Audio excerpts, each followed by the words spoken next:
Updates at pinakahuling mga usapin sa mundo ng palakasan. Atin ang pakinggan dito sa Ang Pilipinas Ngayon. Magandang araw, narito na po ang Sports Balita. Tinapos ang taong 2023 ng panalo ni 3D Ravenna at ng Sun N Neo Phoenix laban sa Chiba Jets 96-94 sa pagpapatuloy ng Japan B-League Division 1 na ginanap sa Funabashi Arena. Nagtapos ng may 11 puntos, 6 na assists, 3 rebounds at 2 steals ang Filipino import para pagandahin ang record ng Neo Phoenix sa 22-4 kartada. Mukhang papasok ng overtime ang laban pagkatapos makagawa ng 3-pointer si Yuki Togashi ng Chiba, 96 all, may 5.7 segundo na lang ang nalalabi sa laban. Subalit may oras pa para maagaw ng Sun N ang panalo sa pamamagitan ng putback ni Yante Maten pagkatapos magmintis si Cody Clark sa kanyang fadeaway jumper. Kumolekta ng 32 puntos si Clark habang nagambag si Maten ng double-double na may 13 puntos at 12 rebounds para sa Neo Phoenix. Updates at pinakahuling mga usapin sa mundo ng palakasan. Atin ang pakinggan dito sa Ang Pilipinas Ngayon. Namaalam na sa PLDT Home Fiber Xers sina Ange Legacion, Mean Mandres, Mitch Morente sa Premier Volleyball League o PVL. Nitong 2023, nagtapos sa ika-4 na pwesto ang PLDT sa First All-Filipino Conference, ika-5 pwesto sa Invitational at ika-5 pwesto muli sa Second All-Filipino Conference.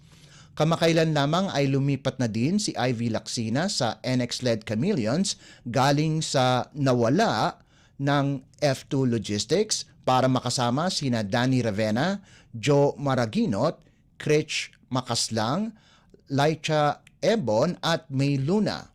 Una nang lumipat si Libero Don Macandili mula Cargo Movers patungo sa Signal HD Spikers.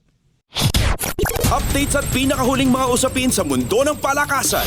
Atin ang pakinggan dito sa Ang Pilipinas Ngayon. Pinagmumulta ng Korean Basketball League o KBL ang import ng Goyang Sono na si Chinanu Onwaku ng 3 milyong South Korean won pagkatapos magtamo ng malulubhang injuries si Anyang Jungkwangjang Filipino import Renz Abando. Pagkatapos ang kolisyon ni Abando at Onwaku sa ere sa kasagsagan ng kanilang laban kamakailan, ay nagtamo ang Pinoy import ng lumbar vertebrae 3 and 4 fractures at wrist sprain. Nagdesisyon ang Finance Committee ng KBL na imbis na suspendihin ay patawan na lamang si Onwaku dahil sa unsportsmanlike conduct. Naglabas na rin ng babala ang KBL sa mga opisyalis na nandoon sa laban sa pagitan ng Anyang Jungkwangjang at Goyang Sono. Sinabi naman ng management ng Anyang na kinakailangang magpahinga ang KBL Slam Dunk Champion ng hindi bababa sa 4 na linggo para gumaling ang mga naturang injuries. Updates at pinakahuling mga usapin sa mundo ng palakasan. Atin ang pakinggan dito sa Ang Pilipinas Ngayon. World number 2 Pinoy pole vaulter EJ Obuena napili bilang 2023 Athlete of the Year ng Philippine Sports Writers Association. Ang ulat niyan mula kay Ria Arevalo ng RP2 Sports. Napili si EJ Obiena bilang 2023 Athlete of the Year ng Philippine Sports Writers Association. Ito ay dahil sa siya ang may pinakamakulay na resume sa mga Pinoy athletes nitong nakaraang taon. Tampok sa credentials ng 28-year-old Tondo-born pole vaulter ang gold medal sa 3 international major tournament.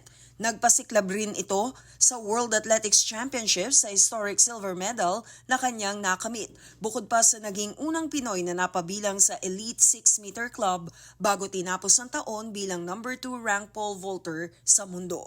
Unang Pinoy bet din si Obiena na nakasiguro ng slot sa 2024 Paris Olympics. Nang ibabaw si Obiena kontra iba pang mga kandidato para sa award. Ang Gilas Pilipinas National Team, Philippine Women's National Football Team at Jiu-Jitsu athletes Meggy Ochoa at Annie Ramirez na tulad niya ay nakasungkit ng ginto sa 19 Asian Games. Mula RP2 Sports, Ria Arevalo nag-uulat para sa Radyo Pilipinas. Updates at pinakahuling mga usapin sa mundo ng palakasan. Atin ang pakinggan dito sa Ang Pilipinas Ngayon. At yan ang pinakahuling balita sa larangan ng palakasan. Para sa Radyo Pilipinas World Service, ito po si Leo Magpayo. Magandang araw. Updates at pinakahuling mga usapin sa mundo ng palakasan. Atin ang pakinggan dito sa Ang Pilipinas Ngayon.